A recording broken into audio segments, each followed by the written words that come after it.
Les damos la bienvenida a todos los que hasta ahora se conectan con la Mesa Redonda, el espacio del espectador, en el que semanalmente nos encontramos para hablar de los temas que están siendo tendencia y los que están en la agenda pública tanto nacional como internacional. En esta oportunidad nos acompañan dos periodistas de la sección Vivir, Sergio Silva, editor de Vivir, y Juan Diego Quiseno, periodista de Salud, para hablar justamente de uno de los temas que se ha movido más esta semana y de los que hemos visto que ustedes tienen bastantes dudas, y es la viruela símica.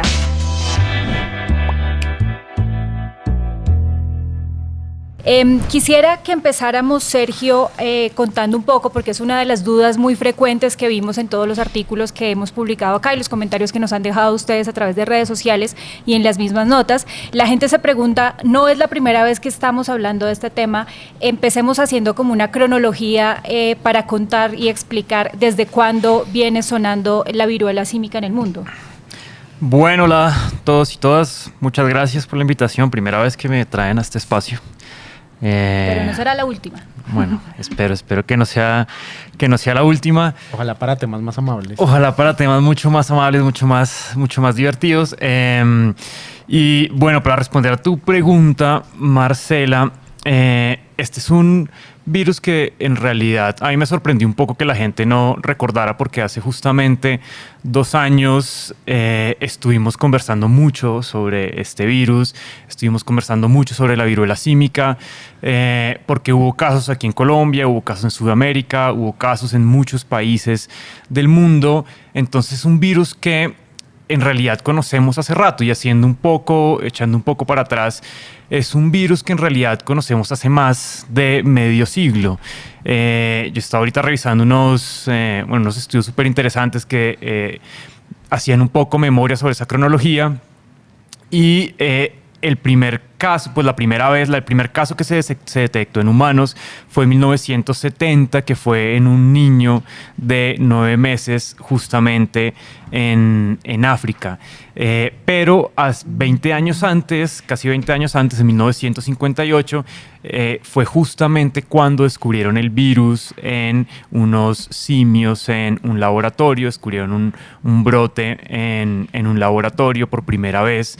Y de ahí en adelante, después de que se presentó el caso en humanos, ha habido pequeños brotes, especialmente en África. Y cuando hablo de varios brotes, es que en muchos años, a lo largo de todas estas décadas, se han presentado casos de personas infectadas, tanto del clado 1 como del clado 2, del que ya hablaremos un poquito más adelante. Pero para hacerles simplemente un breve recuento, de las décadas del 70 se notificaron como 47 casos. Después, en la década del 80, también hubo varios casos en África Central y en África Occidental. Y a partir de ahí, como en los 2000, también hubo varios casos registrados en la República Democrática del Congo, que es justamente el país de preocupación. Y tal vez uno de los últimos brotes más inquietantes sucedió en Nigeria en el 2007, que hubo un poco más de 120 casos confirmados. Entonces, eso para decirles como a muy grosso modo, y saltándonos también muchos detalles y muchos años, que es un virus que en realidad conocemos hace más de 50 años, no es nuevo, y ya tenemos, digamos, un conocimiento previo. Bueno, tiene la comunidad científica un conocimiento previo, entonces no es como el SARS-CoV-2 que causó la pandemia del coronavirus. Y justamente, digamos, fue noticia esta semana porque la Organización Mundial de la Salud la declaró como una emergencia de salud pública internacional. Expliquémosle un poco a la gente, Diego, qué significa esa declaratoria, como qué implica. Sí, ese es un concepto que llama como inmediatamente a la alarma y incluso un poco al pánico, pero hay que verlo en sus respectivas dimensiones. Como Sergio ahí está comentando, esto no es nuevo, el Mpox, como lo llaman los científicos, pues no es un virus completamente nuevo. En 2022, entre 2022 y 2023, hubo un brote global, afectó a muchos países, incluido Colombia, Europa, Oceanía, en realidad todo el mundo, y en ese momento la OMS también declaró una emergencia de salud pública internacional. Entonces, esto no es algo completamente nuevo, pero hay que ajustarlo a las realidades y es, según el Reglamento Sanitario Internacional, es el tipo de alarma más alta. Es decir, esto es importante y la OMS toma esta decisión recomendada por un comité de científicos de todo el mundo que le dice esta enfermedad, este virus tiene un comportamiento y tiene unas características importantes que pueden generar, si no hacemos algo, una emergencia que trascienda fronteras, que trascienda la frontera de solo el país y que que puede incluso afectar a todo el mundo. Eso no es lo que está pasando ahora, pero puede pasar y por eso la OMS toma esta decisión que es preventiva, es tratar de evitar que surja. Esto tiene unas obligaciones para unos derechos y unas obligaciones para todos los países. Por ejemplo, a partir de hoy entonces los países tienen que extremar su vigilancia y su control y le tienen que reportar, por ejemplo, a la OMS todos los casos que encuentren de viruela símica o de mpox, para que haya un control sanitario global sobre este particular virus que, como decía Sergio, ahorita nos tiene preocupados, sobre todo la situación que se está presentando en República Democrática del Congo y que se está al parecer expandiendo a países vecinos en África. Entonces, para resumirlo un poco, es la alarma más alta que tiene el Reglamento Sanitario Internacional y se toma cuando un virus muestra un comportamiento especial al que hay que ponerle atención. No es una pandemia, que eso es muy importante que la gente lo sepa, no estamos en una pandemia de mpox, porque las pandemias tienen condiciones diferentes. Ya se habla en una pandemia se habla, por ejemplo, ya hay una transmisión generalizada, comunitaria, que los científicos diferencian la transmisión de un caso importado a un caso comunitario. No, el importado es cuando, por ejemplo, nosotros vamos a África y regresamos infectados. Y el comunitario es cuando ya se están dando transmisiones en los países entre colombianos, por ejemplo, sin salir del país. Eso no está pasando y está todavía lejos de pasar.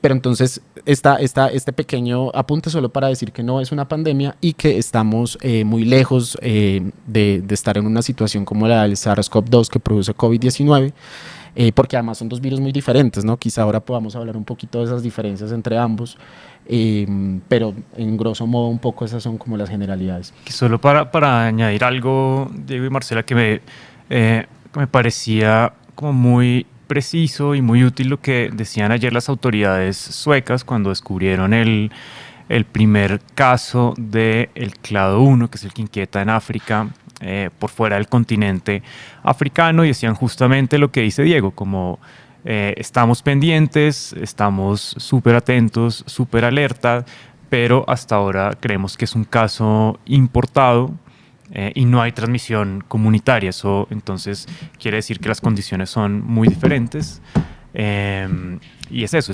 también como estamos pendientes, alertas, pero también un llamado a la calma para tener un poco de paciencia a ver cómo es el desenlace de esta enfermedad y lo que venga en las próximas semanas. Sí, justo, por ejemplo, ese caso en Suecia era un caso importado de un hombre que viajó a África y regresó a Suecia. Y digamos que incluso que las autoridades de ese país hayan podido detectar ese caso habla de un sistema de vigilancia muy bueno, y eso es lo que ahorita tienen que comenzar a hacer los países, pero como lo decían las autoridades allá, no significa que las condiciones, por ejemplo, de alarma para ese país o para Europa, por ejemplo, hayan cambiado. De hecho, la Autoridad Sanitaria de Europa hoy actualizó su evaluación y sigue considerando mpox de muy bajo riesgo. Hablan ustedes de casos importados. Expliquemos un poco, digamos, en términos generales, qué es el virus, qué es el virus, y cómo se propaga puntualmente. Pues sí, mire, como decía Sergio ahora, no es un virus desconocido, lo conocemos hace mucho tiempo, es de la familia de la viruela. De hecho, la vacuna que le sirve a la viruela le sirve a mpox. Y pues suele generar un sarpullido y unos síntomas parecidos a el sarpullido es de costras, se vuelven costras antes de curarse, y por eso es muy fácil y ahí es importante que la gente no lo confunda con la varicela en un futuro. Pero sí, entonces genera un sarpullido, es de la familia de la viruela y es una enfermedad zoonótica. ¿Qué quiere decir esto? Que al principio pasó de un animal a un ser humano y la transmisión se da por contacto directo, por contacto con espacios o, por ejemplo, sábanas, cobijas que una persona infectada haya tocado, sí, piel contra piel. Esto es muy importante porque esa es una de las diferencias que tiene, por ejemplo, con SARS-CoV-2, que si recordamos, SARS-CoV-2 se contagiaba por vía respiratoria, por goticas en el aire. Por eso era un virus tan contagioso. Mpox no tiene esa naturaleza y para que Mpox se contagie, tiene que haber un contacto muy estrecho y durante mucho tiempo. Solo para complementar eso, Marcela, y pues lo que decía Diego, que también me parece fundamental para que todos y todas lo tengamos en cuenta, que es pues una enfermedad de transmisión zoonótica. Ahora se transmite también entre humanos, pero eso quiere decir que esa transmisión se da desde un animal y no se da justamente, o sea, no inició justamente, aunque mucha gente lo cree así, en los primates. Hay otros huéspedes, otros animales en los que también se ha detectado la presencia de este virus, y esa transmisión zoonótica se ha detectado en muchos países. Solamente ahorita que estaba haciendo una revisión, hay Camerún, República Centroafricana, República Democrática del Congo, Costa de Marfil, Liberia, Nigeria, Sierra Leona. Bueno, es un largo listado de países donde se ha detectado esa transmisión zoonótica. Y lo que sugieren estas revisiones es que los primates justamente son huéspedes accidentales. Por eso también hay personas que, digamos, señalan un poco el nombre cuando le dicen viruela de los simios o viruela símica, como tener también prudencia a la hora de nombrar esta enfermedad. Sí, de hecho la OMS ya prefiere llamarla Mpox para no señalar a los primates. Claro, para no señalar a los primates. Lo difícil es que en Twitter estaba viendo, nosotros insistimos en eso justamente, pero en Twitter inevitablemente, en Instagram las tendencias son viruela del simio, viruela del simio, viruela del simio. Entonces es difícil a veces como salirse de esa caja. Y esas claridades y precisiones que hacen ustedes son muy importantes justamente porque en estos casos sale mucha desinformación sobre estos temas y la gente entra en pánico fácilmente, y hay mucha información que se mueve a través de redes sociales, que se mueve por todo lado y que no necesariamente es precisa y verificada. Y una de las preguntas que se hacía la gente justamente a través de nuestras redes sociales y comentando como todos los artículos que se han hecho acá es si hay en este caso también grupos vulnerables, Sergio, como de pronto en otros virus o en otras enfermedades similares, si afecta particularmente a un grupo poblacional o de género. ¿Cómo explicamos un poco eso de lo que se sabe hasta el momento? Porque entendemos también que es algo que está evolucionando. En realidad, el Mpox es una enfermedad frente a la cual todos y todas somos vulnerables. Todos absolutamente. Si en algún momento, claro, estamos al lado de pacientes y tenemos esos contactos estrechos que nos mencionaba Diego, todos somos vulnerables de adquirir esa enfermedad. Lo que ha sucedido es que hace 2 años, cuando prendió las alarmas, había unos grupos como de especial preocupación, unas redes en las que estaba circulando esa enfermedad especialmente, y por eso se priorizaron algunos grupos a la hora de vacunar. Esos grupos eran como fundamentalmente hombres que tenían sexo con hombres, porque había unas redes como específicas donde se estaba transmitiendo esa enfermedad, y se priorizó justamente esos grupos para tratar de cortar esa transmisión. Eso no quiere decir que solo en ese grupo específico haya transmisión, sino, como les decía al inicio, todos somos absolutamente vulnerables y no hay ninguna distinción de sexo o género. Y además es importante decir que no se transmite vía sexual, es decir, no se transmite por fluidos como el semen, nada de eso, sino que se transmite por contacto. Eso implica, eso es importante porque para que las personas no crean que que esto es una enfermedad de transmisión sexual, por ejemplo, que tiene otras naturalezas y otras condiciones, sino que el sexo pues se asocia con un contacto y es en ese contacto en donde se está transmitiendo, pero no se transmite vía fluidos. ¿Existen, Diego, diferencias entre los brotes que se han registrado? Hablamos de 2 variantes, expliquemos un poco cómo funcionan. Sí, eso es clave porque quizá la gente se está preguntando también, bueno, tuvimos un brote en 2022, 2023, ahora tenemos otra emergencia, es lo mismo, y la verdad es que sí son condiciones bien distintas. De Mpox circulan mayoritariamente 2 clados, clado 1 y clado 2, en términos pues muy simples son variantes. Son 2 clados conocidos desde hace mucho tiempo. De hecho, el clado 1 es endémico en África Central y el clado 2 es endémico en África Occidental. Son diferentes, se diferencian entre sí. Entonces el clado 1 generalmente presenta una sintomatología más grave y se ha asociado a unas tasas de mortalidad más elevadas, más grandes. El clado 2 es todo lo contrario, tiene una sintomatología más leve y unas causas de mortalidad más leves. La responsable un poco del brote que tuvo el mundo entre 2022 y 2023 es el clado 2, es decir, el menos grave, el más leve. Y todos los casos que se han presentado en Colombia, que ahorita hablaremos más de la situación del país, pero que son poco más de 4.000, todos son del clado 2, que es el más leve.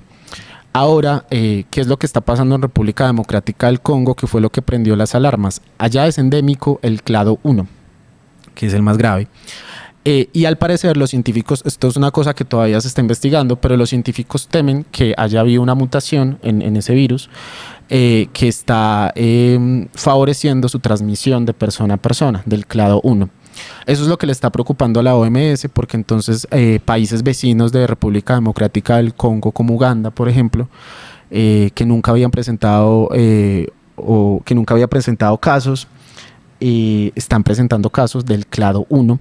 Y hay unas tesis o unas hipótesis de que presumiblemente es por esa mutación en la transmisión. Eso es lo que está preocupando, que si ese clado 1 llega a lugares donde no había llegado, donde además hay personas susceptibles porque el virus nunca había estado allá, pues puede generar preocupaciones mayores. Sobre la mortalidad o letalidad que está teniendo este clado 1, todavía hay muchas dudas, porque digamos que, por ejemplo, República Democrática del Congo ha reportado más de 20.000 casos entre enero de 2023 y ahorita principios de agosto, con más de 1.000 muertes. Eso hablaría de un porcentaje de mortalidad elevado, pero lo que también están considerando los científicos es que muy seguramente hay un subregistro de casos, un subregistro de infecciones. Entonces, mientras más suba el número de infecciones de personas contagiadas, pues esa proporción transmisiones, muertes será menor. Hablemos un poco, Sergio, del panorama en Colombia. La gente se pregunta mucho cuál es la situación del país en este momento y cómo fue este brote que anteriormente mencionabas cuando hiciste como todo el panorama general de lo que se sabe del virus. Bueno, en Colombia, en lo que sabemos hasta el momento, de acuerdo con la información que ha publicado el Instituto Nacional de Salud, es que hasta el momento no hay ningún caso reportado del clado 1, que es el que mencionaba Diego, que es justamente el que está causando inquietud en África, específicamente en República Democrática del Congo. Hasta el momento no hay ningún caso. Dicho eso, desde que llegó el Mpox aquí a Colombia, ha habido poco más de 4.200 casos, todos asociados al clado 2, que genera enfermedad más leve, como ya lo dijo Diego. Y este año específicamente se han reportado 109 casos de la viruela símica. La mayoría de esos se han detectado en las grandes ciudades como Bogotá, Cali, Medellín, donde más o menos en ese grupo está como el 80%, si no me falla la memoria, de los casos. Ahora yo creo que pues hay algo como fundamental que también mencionaba anoche en un comunicado de la Asociación de Epidemiología de Colombia, y es que prendidas de alguna manera estas alarmas, pues es vital que todas las entidades territoriales refuercen en todos los municipios, en todos los departamentos, refuercen esa vigilancia epidemiológica que mencionó Diego hace un momento, buscar casos, y también es absolutamente fundamental el seguimiento genómico, la vigilancia genómica. Eso lo recordaba también Zulma Cucunubá, la epidemióloga que ahorita está de investigadora en la Universidad Javeriana, y lo recordaba en Twitter como es uno de los puntos fundamentales ahora para saber los casos que haya en Colombia y a qué clado están asociados. ¿Cuál es el tratamiento para este tipo de virus? Vamos a hablar ahorita de otro tema que se está moviendo mucho, que es el tema de las vacunas en Colombia, pero quisiera que explicáramos un poco, Diego, por ejemplo, cómo funciona ese tratamiento. Pues en realidad no hay un tratamiento específico, y eso es importante que se sepa. No hay tratamientos contra la infección. Los síntomas se suelen resolver, los síntomas y digamos que la enfermedad leve, que es la mayoría, se suele resolver incluso sola. Para las costras y demás, los científicos y los médicos recomiendan obviamente cuidado y cubrirlas con agua y no salir de la casa y demás, pero no hay un tratamiento específico. De hecho, las muertes pues que se presentan por Mpox son muertes asociadas a otros sistemas, al respiratorio, al del corazón, pero no son muertes como tal de las costras o provocadas por el virus, sino de complicaciones asociadas a la persona, incluso que la sufre. Entonces, en términos generales, lo que los médicos recomiendan es cuidar la erupción, cubriéndola, evitar tocar cualquier llaga y evidentemente pues evitar el contacto con otras personas. Las vacunas entonces son preventivas, o sea, como para explicarle a la gente cómo funcionan. Sí, claro, igual también hay una cosa que es como fundamental aclarar, y es como para saber estos como detalles específicos y para hacerle justicia a como quienes han hecho seguimiento específico de esos casos, pues nosotros les recomendamos que pasen por la página de salud del espectador, www.elespectador.com/salud. Ahí van a encontrar artículos como mucho más precisos, que hablan como más precisión en voz de los médicos y de los especialistas que se han enfrentado a casos que han tratado, para que tengan un panorama un poco más completo. Y ahora, volviendo a las vacunas, lo primero que hay que decir es que pues esa es la pregunta que tal vez se hacen muchas personas aquí en Colombia, y es: ¿hay vacunas en este momento en Colombia para la viruela símica?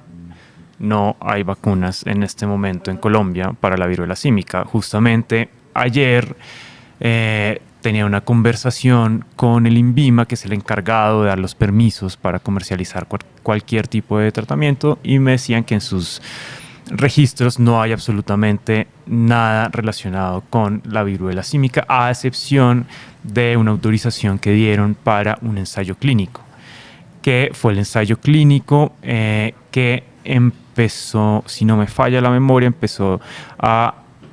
se puso en marcha a finales del año pasado. Estaba dirigido por Carlos Álvarez, que también es un amigo de la casa, que nos ayuda y nos da una mano siempre con con estos detalles y todas estas explicaciones. Y ese ensayo clínico, como parte de ese ensayo clínico para, digamos, probar unas vacunas que ya existían para la viruela, se empezó aquí en Colombia a vacunar a un grupo de personas específicas, a un grupo, digamos, de especial interés, y fueron las vacunas que trajo el gobierno, se trajeron a través del gobierno de Japón y las recibió el gobierno. Yo he visto cómo en redes sociales ha habido en estos días una gran confusión sobre por qué no están poniendo esas vacunas al resto de la población. Incluso algunos medios de comunicación estaban sugiriendo que hay vacunas vencidas y que iban a poner vacunas vencidas. Yo ayer hablé con Carlos Álvarez, me dijo que eso es absolutamente falso, que haya vacunas vencidas. Simplemente esas vacunas hacían parte de un ensayo clínico para probar si esta vacuna contra la viruela, que está aprobada hace muchas décadas, también protege contra el Mpox. Los datos precisos hasta ahora no lo sabemos, están justamente revisándolos y en unas próximas semanas, si la revista donde enviaron la publicación lo acepta, tendremos datos un poco más precisos. Sí. Entonces, por el momento no hay ninguna vacuna aquí en Colombia, únicamente se trajeron esas dosis para viruela símica como parte de un ensayo clínico. Las serían para prevenir, o sea, protegen de la infección. Algo ahí para agregar que es importante, y es que incluso en el brote de 2022-2023, pues frente a la pregunta un poco que se está haciendo la gente que decía Sergio de por qué no se está vacunando, incluso en ese brote, cuando varios países del mundo decidieron comenzar vacunaciones en Estados Unidos, en Europa, con otras vacunas, no con esta japonesa, porque como dice Sergio, está apenas pues se está probando a través de un estudio clínico. Hay otras vacunas que otros países decidieron usar, pero incluso en ese momento las recomendaciones de la OMS eran claras en que no se recomendaba una vacunación universal, sino a ciertos grupos de riesgo, porque insisto en ese paralelismo quizá que la gente pueda hacer con COVID. Entonces ya quizás están esperando que nos vacunen a todos, y en realidad la OMS no está ni recomendando eso, tampoco está recomendando, que por ahí en redes también están sugiriendo restricciones de viajes, estos temas un poquito que se vuelven incluso discriminatorios con África. De hecho, ese fue uno de los grandes fracasos que tuvo digamos que el tratamiento internacional que se le dio en 2022-2023 a ese brote. Muchos países cerraron fronteras con África, eso no lo recomienda la OMS y no está puesto sobre la mesa ahora, porque eso es aislarlos y precisamente frente a estas emergencias lo que se necesita es cooperación y colaboración entre todos los países. Entonces, para que tampoco surjan esas propuestas. También, solo para complementar la pregunta que hacías, Marcela, también hay otra vacuna que se utilizó especialmente en Estados Unidos, que fue producida por Bavarian Nordic. Se utilizó hace 2 años, justamente cuando hubo este brote que empezó a inquietar a varios países. También fue desarrollada inicialmente para la viruela. Recordemos que nosotros erradicamos la viruela hace muchas décadas.